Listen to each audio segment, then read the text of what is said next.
Hey guys, Roxbox9 here with another deconstructing YouTube Commander EDH decks, and this time I'm doing MrLuBuFu's Oona Miller Time deck, because this deck is Mill, and I've actually played it. I don't know if it was this build, probably not. It's been a while. I played it with my Omnath deck a while back. We actually filmed it, and yeah, so I put out the call, and he's like, would you like to see my new deck? And I'm like, hells yes. So let's do this.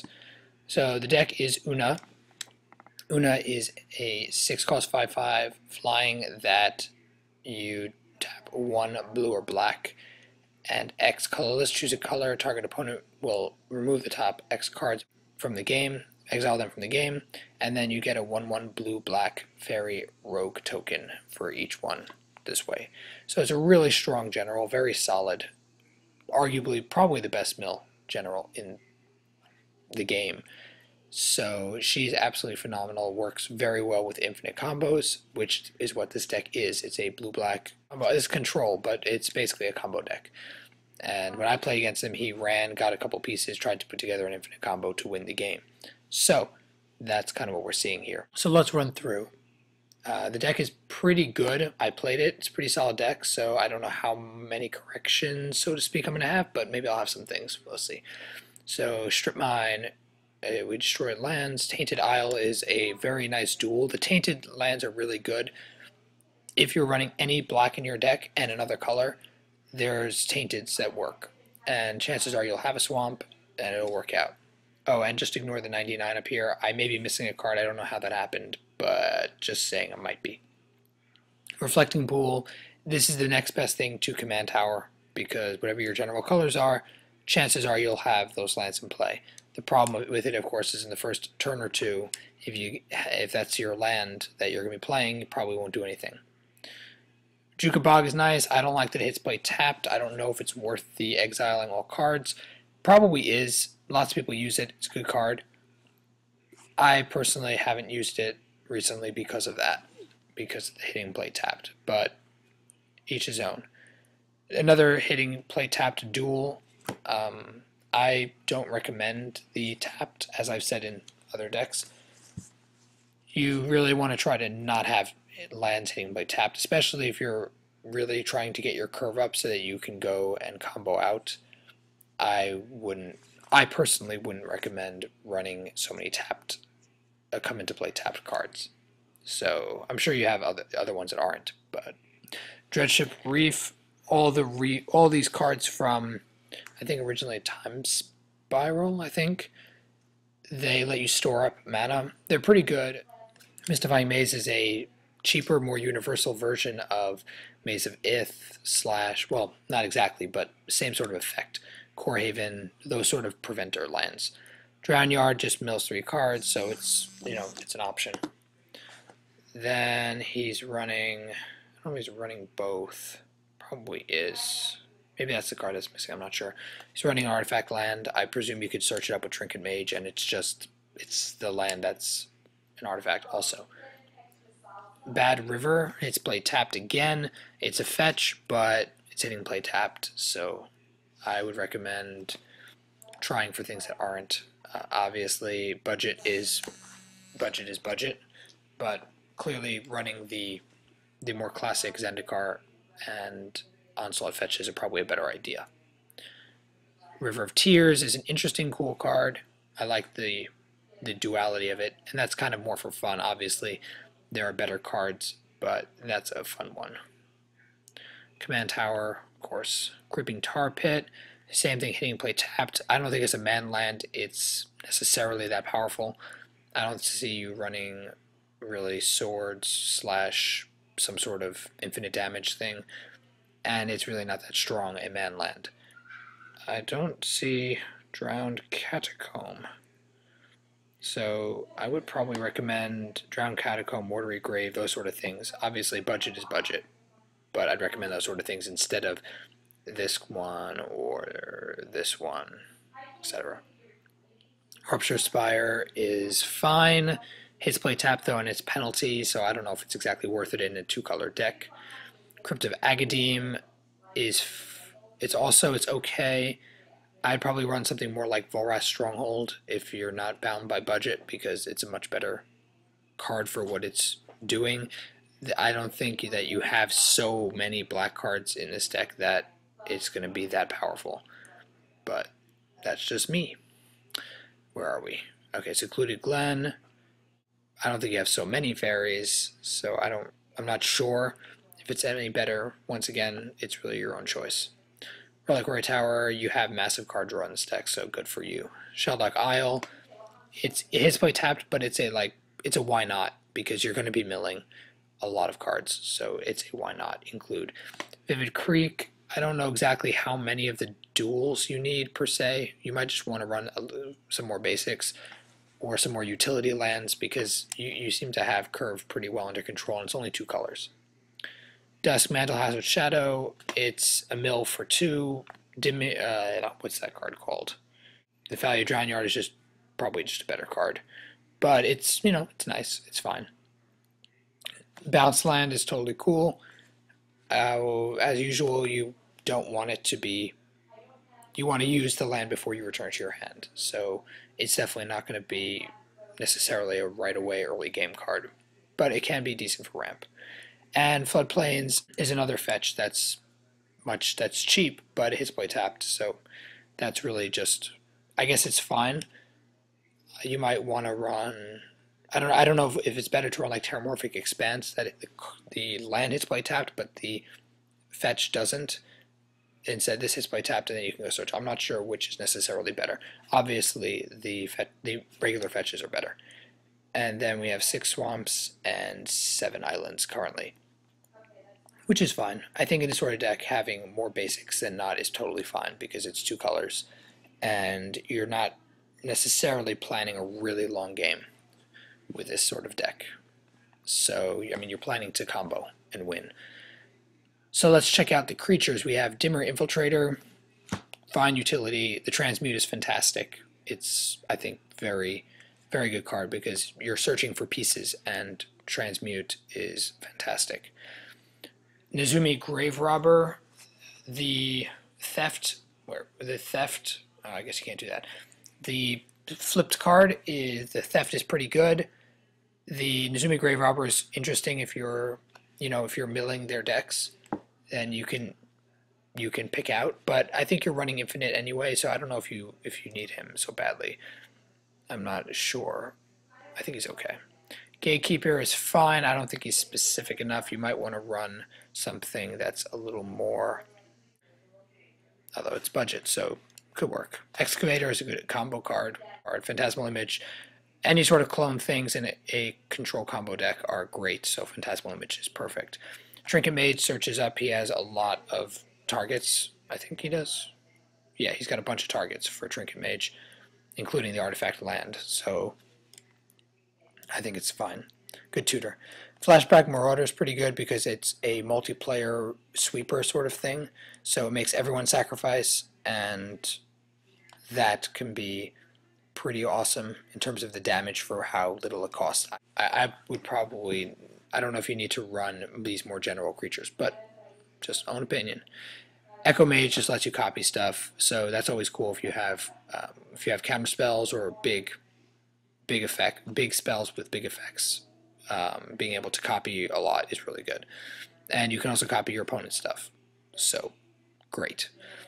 Sewer Nemesis is really totally cool in a mill deck, and Mortivore not as much because it's just a big beater that can regenerate. I don't think you really need Mortivore.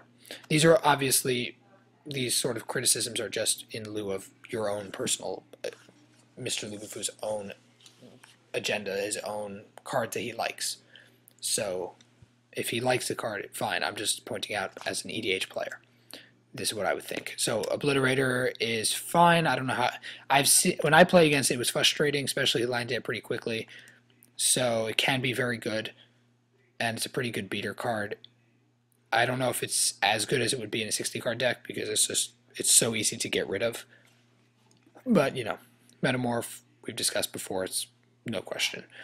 Kelpie is interesting because it's a lot of card draw off a creature, and the persist is nice. So I think it's a good option, and it's very cheap. Shriekmaw is a little specific for what it does.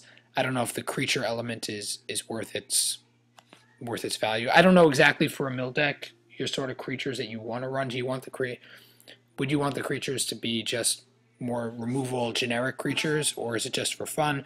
I mean, the main drive of the deck is control and getting your combo pieces. So I don't know exactly how much these sort of creatures matter. I know I don't like Shriekmaw very much because it's pretty much terror on a creature, and I don't think that's that great, to be honest. Dread is just a good card. No Mercy might be a better choice in a control deck, but if you don't have any creatures, I think it's totally fine. And it allows you to reshuffle stuff into your deck. Geth is a mill lord, and of course you can take something. If you do an infinite, then you might as well dump into his ability too, and you can take something big and scary. Still, Hellkite is generic, awesome card. I say generic not condescendingly, just it's a good card in any deck that can run it. Avatar of Woe is also, Vizara is an equal choice. I think Avatar of Woe, though, if you're milling, seems pretty obvious. Draining Whelk, as I said before, I don't like Draining Whelk that much because it's a pretty hefty counter. I would just run something like Desertion, or, I mean, you don't have a lot of ETB stuff, so I would just run something like Desertion or some sort of bigger, more powerful counterspell. So let's get to the spells. Brainstorm in a 1v1 I think is fine. I don't know if this deck is meant to play a little bit larger circles. Otherwise, I think it's a bit underwhelming. You might just want to go for something that costs 2 or 3 that's card draw. Although if you're aiming to combo out really quickly, then you want it to be cheap. Demonic Tutor is a tutor piece, of course. You might want Vampiric Tutor or other tutors. That's all budgetary. Doomblade's decent. It's a little specific. I would run Go for the Throat probably over Doomblade because the chance of having artifact creature problems are fewer than Doomblade. Counterspell, Dissipate, are both counterspells. Relearn, if for 3 mana, it's probably better than like a Mnemonic Wall or something. Capsize is sick. Hinder is great, as is Spell Crumple. Stoic Rebuttal is another decent counterspell. Chances are he'll have his Metalcraft, so it'll be another 2-cost counterspell, which is great. Fact or Fiction, fantastic draw. Clutch of the Undercity, it's a little expensive, and I don't think the life matters. The main reason I see it being here is the transmute, and being able to transmute something like Helm of Obedience or something. I think that's how it works, right? Yeah, like Helm of Obedience or something. Or one of the other four cost things is pretty awesome. Rider Application, everyone knows it's awesome. Damnation, pretty self-evident. Cryptic Command, super powerful. I would run it especially in a 2-color deck where you have no mana problem, for sure. I like Evacuation, instant speed removal of creatures, especially since your deck's not really that concerned with your creatures being removed from the field. So I think that's a really good choice, that it's instant speed. And that way you can hold out your counterspell and Evacuation and see what you have to play.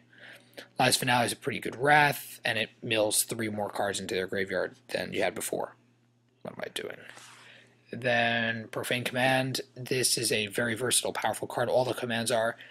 I think it's a great choice, especially since you run infinite combos, and this is a perfect card to infinite with. Black Sun Zenith is a great board clear, shuffling graveyard. Blue Sun is really good in this deck because you have a lot of those infinites. So I think that's a really good choice. So let's go to the artifacts.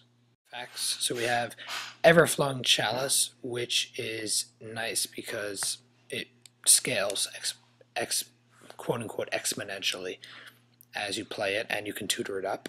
Brittle Effigy, it's a good removal.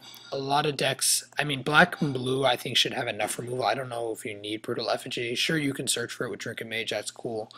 But given how much removal there is in black and blue, I'm not sure if you need something like Brittle Effigy.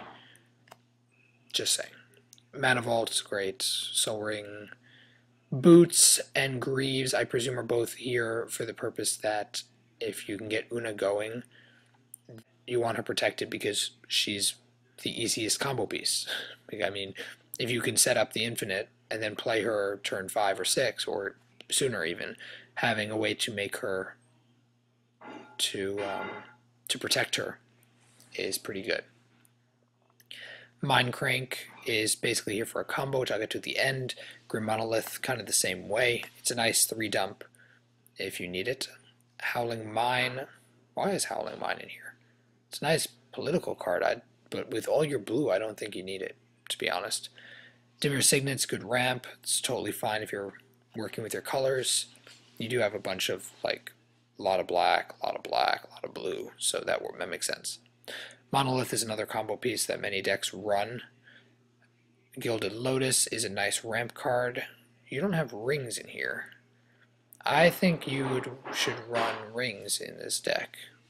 It's be pretty sick, especially with Oona, because you'd be able to double her ability and kill 2 players under Infinite. So that, I think, that works, doesn't it? Yeah, I think so. I think that works. And rings is just always awesome, so if you should try to get that in there. Gilded Lotus is totally fine ramp. It's not quite as good because you're running 2 colors, so I guess it's nice that you can get like the 3 blue for your Cryptic Command in one shot, or 3 black towards Dread. So it's a good card. No reason not to run it. Memory Jar is really nice between milling and the fact that it basically benefits you more than your opponent 99% of the time. So why not? It's good on. It also gets to wipe out people's hands. If someone's been setting up their hand with also with tutors and stuff, you can wipe out their hand and hopefully reset yours. Keating Stone is just a really good mill card, and it lets you really ramp the game up quickly. I think it's a pretty decent choice. With all your infinites, though, you might want to do something like that ring card, Rings from, not Rings of Brightheart, the Ring series in M13. One of the cards is an X mill card, so you might want to do that over Keating Stone in this deck. Just a consideration. Helm of Obedience is a key piece in a bunch of the the immediate mill combos, and that's kind of why it's here. It's just a big mill piece, and pretty good. Enchantments, you got Bloodship Ascension, which is a good card on its own, especially in EDH, where people tend to lose life regularly, especially in multiplayer. It also is a good combo card. Bitter Blossom makes lots of fairies, always good. And between those fairies and Oona's fairies, you can potentially even win with tokens. Like, that's a lot of the fairies add up quickly. Power Artifact is also a huge crux. It drives a bunch of the infinite combos in the deck because it makes the artifacts that work, such as Basalt Monolith and Grim Monolith, it basically makes them immediately, if you enchant either one, it makes it into an infinite colorless. Pretty crazy, awesome cards. A little expensive, though. Another reason to run Rings is that Rings and Basalt together are pretty much infinite colorless, so just getting the 2 pieces together is an infinite colorless. So that's an idea. Then we got Leyline of Anticipation. It basically is Vidalcan Orrery, but it's blue, so it fits your colors, and you can start with it right in play, which has happened before. Same thing with Leyline of the Void. They start in play, it's a pain in the ass, and to your opponent, and it's good for you. Leyline is another quote-unquote instant win combo piece, and it's just a really good card. Awesome. Force Fruition is really nice. You run the risk in EDH, I think, where you're basically giving them a draw however much they want. So they could play 2 spells, draw 14 cards, and then beat you, potentially. So I have mixed feelings about it. I think it can be good, and it's really, I think, personal choice. I wouldn't run it because it has that risk to it. And lastly, let's head over to the Planeswalker realm. We have Liliana Vess, which is a tutor pretty much, I think is why she's here, and it can discard. But mostly that's a tutor. It's Vampire Tutor. Tezzeret Seeker searches up your artifacts and also allows you to untap artifacts. So things like Grim Monolith and Mana Vault and Basalt that don't untap on their own, he lets you untap them right away. That's pretty sick. Same thing with something like Gilded Lotus or Helm of Obedience. He can kill 2 players at once, that sort of thing. Tutor, just all around great in a deck that relies on artifacts. And Sorin, of course, is Sorin Markov, and there's no reason not to run him because he's crazy in EDH, and 2 colors, it works perfectly. So overall, I think the deck's pretty solid. I kind of gave everyone an idea of what the deck is and what the reason the cards are there, the ones that maybe are confusing. The combos in the deck, I'm just going to list them off as a game. To me, some of them are obvious, more obvious than others, such as Power Artifact plus Basalt Monolith or Grim Monolith is infinite colorless on its own. If you had rings in here, it would make Basalt for sure infinite, maybe Grim Monolith. I don't remember if it makes Grim Monolith infinite. Remember, it's infinite colorless, so it works with a number of the cards, such as Oona, the Zeniths, Profane Command. Those things all work with this infinite. Then there's also Leyline and Helm of Obedience with Leyline, that if you put the top card of the opponent's deck, and it goes through their entire deck and puts it in the graveyard, and every time, because the card doesn't go to the graveyard, it's exiled from play, so that's an instant exile entire library. Halinar Excavator and Rite of Replication mills the entire library, which is pretty cool. Mind Crank and an active Bloodchief Ascension. Active will mill the library and make them lose 2 life per card, so that usually wins the game. So overall, pretty cool deck. I don't want to make the video too long. It's an interesting mill version. Some of the cards I think could be worked with, and you can maybe choose better examples based on budget and based on stuff. But overall, I think it's a pretty solid build, and kudos to MrLuBuFu. If anything, it's a fun deck. I played against it. Fun to play against, fun to play with, and great job. So everybody feel free to comment below and let both me and MrLuBuFu know what you think of his deck. Thank you, MrLuBuFu, for giving it to me and allowing me to talk about it in such a discussion. Roxaboxa90 signing out. See you guys next time.